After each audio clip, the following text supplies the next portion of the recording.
Okay, so you want to self-publish your own book in 2025, but you don't know where to start.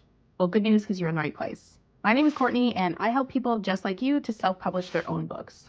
There are a lot of benefits to self-publishing your own book versus working with a traditional publishing house. But today I'm giving you the ultimate beginner's guide to self-publishing, and it's packed with valuable tips to help you go from idea to published author within the next year.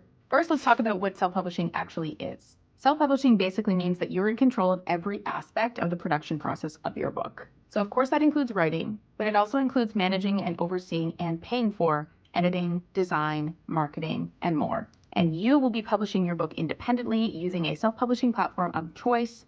Primarily that is Amazon KDP, Ingram Spark, BookBaby, Tableau, or a few others.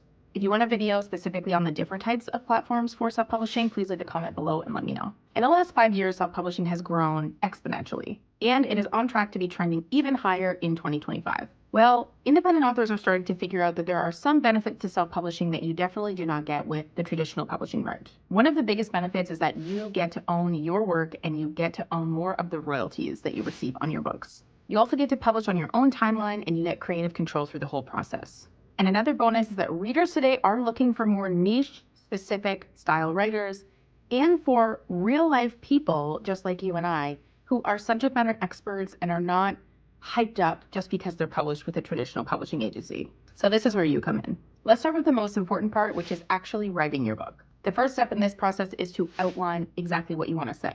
Now, before you start doing this, you always want to consider your ideal reader before you start writing your book. As much as I would love for you to just write whatever you want in your book, it's not going to be a smart strategy to write something and hope there's a market for it. Instead, I would much rather you do your research, find a market where there is a need for the type of book that you want to write, and then write that book for the market. That might be a hot take or a controversial opinion, but ultimately, if you're going to write a book, I want you to be successful at it, and I want you to have a place where this book is going to sell and not let it sit and get dusty on the digital Amazon shelves.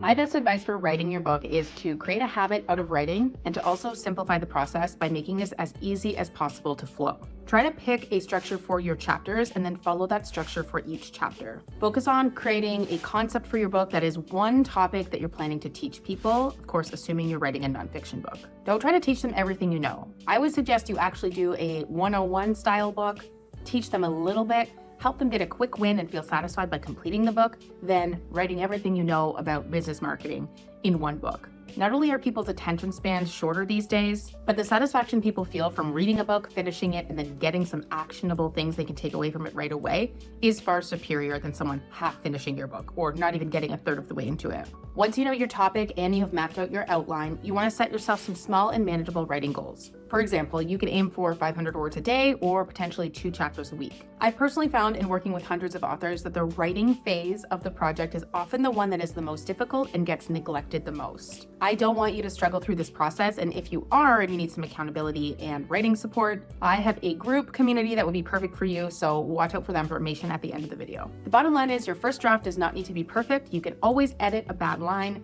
You can't edit something that you didn't write. So make sure you build a habit around writing and then stick to it. This is often the hardest because there's no one holding you accountable and there's no one checking in on you to ask how far you've come. It's very common to set a goal to write a book at the beginning of the year and then allow it to fall to the back burner and forget about it because it's not a top priority and nobody's asking you about what happened. Okay, the next step is in editing and formatting your book for publication. First, you have to tackle editing, so we'll start there.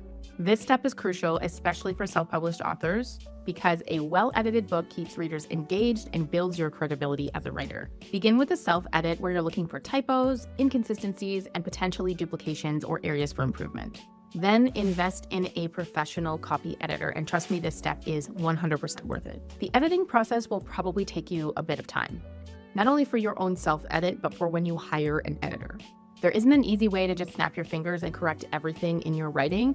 Good quality editor is going to take their time working with your material, and that's exactly what you're looking for.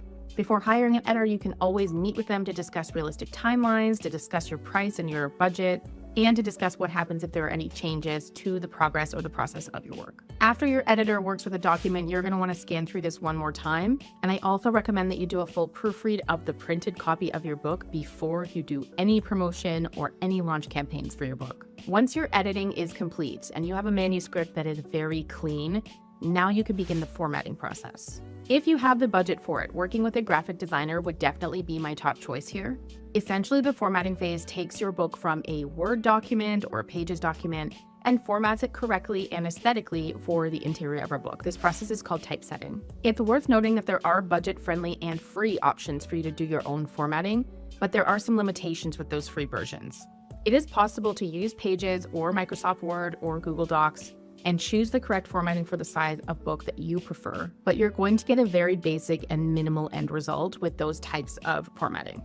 There's nothing wrong with them necessarily, and you can do it, but just know that the end result and the quality is not going to be quite the same as if you use a specific program that is meant for typesetting, or if you use a graphic designer. Proper formatting will ensure a quality reading experience and that your book is formatted properly for any type of device or print format that they're reading it on. During the last two phases, you could potentially be working on your cover design at the same time. You don't have to do cover after all of those things are done. I actually recommend considering making a mock-up, even if you just make it yourself, of a book cover that you can start sharing about early on in your process.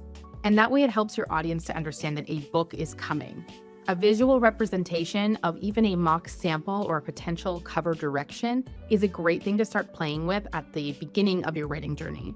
But when it comes to final cover design, everybody judges the book by its cover, so this is an important step. Again, I would direct you to work with a professional cover designer, and this is something that is not going to run you thousands of dollars. It may be in the $300 to $500 price range. So I would thoroughly consider hiring a specific book cover designer.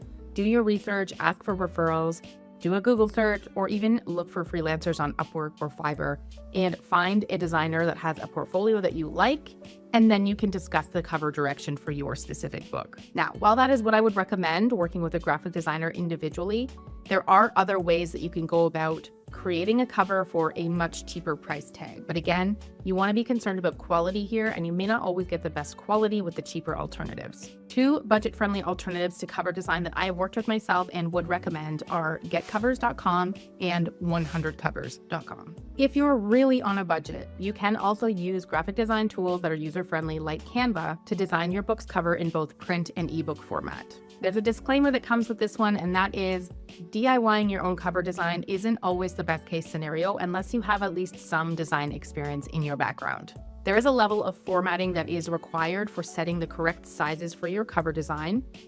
In other words, it's not as simple as just creating a front page cover like the pre-made graphics that you can find in Canva if you search book cover design.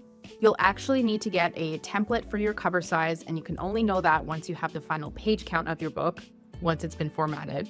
And those trim specifications are what you're going to need to create your cover. So if you are using Canva, you're going to need a template like that to size your cover properly. There are other things to consider in terms of just basic design concepts like fonts and colors and sizing and aligning words and images, using stock imagery and the licensing that goes along with it. So while it is possible and doable to make it in a program like Canva, it's not what I would recommend. I just want to make sure you know it is an option. It's just not as simple as snapping your fingers, getting a template, and slapping that into your KDP profile. If you have the budget to hire a professional for that $300 to $500 mark, I would highly recommend it.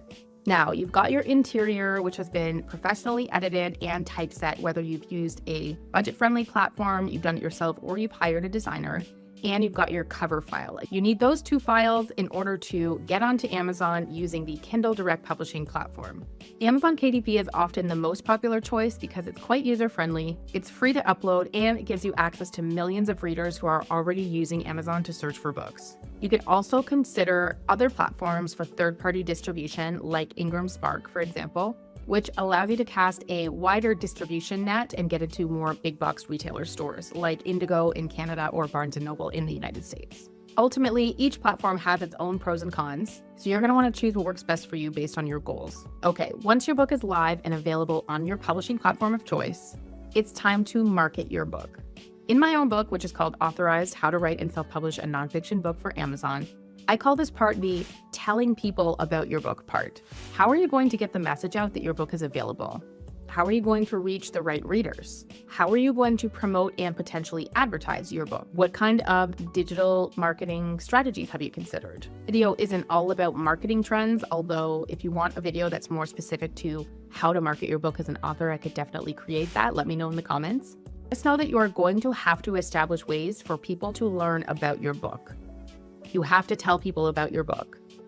Just because you put it on the digital shelf on Amazon's website does not guarantee it's going to fly off the shelves. We'll often talk about passive income as an author and putting your book on Amazon so you can generate that passive income.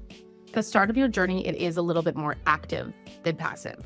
The great news is that it can become something that's more passive, but you are going to need to put in a little elbow grease in order to get the job done. Now, what's new for publishing in 2025? First, AI tools are making writing and editing more efficient than ever. Enhanced ebook features like embedded video and interactive elements are also trending in the publishing space. And probably the most important, readers are craving authenticity. Don't be afraid to share your personal story and to create a brand around your book where readers can get to know you on another level. If you found this video helpful, or if you have additional questions and ideas for future videos that you'd like to see, please make sure you leave a comment below. I'd love to chat with you. If you're ready for a low-risk way to work a little closer with me and get my insights on self-publishing from start to finish, you can grab a copy of my own book, which is called Authorized. It's available on Amazon and at the link in the description below. This book is organized into 4 parts. The first is the where do I even start part.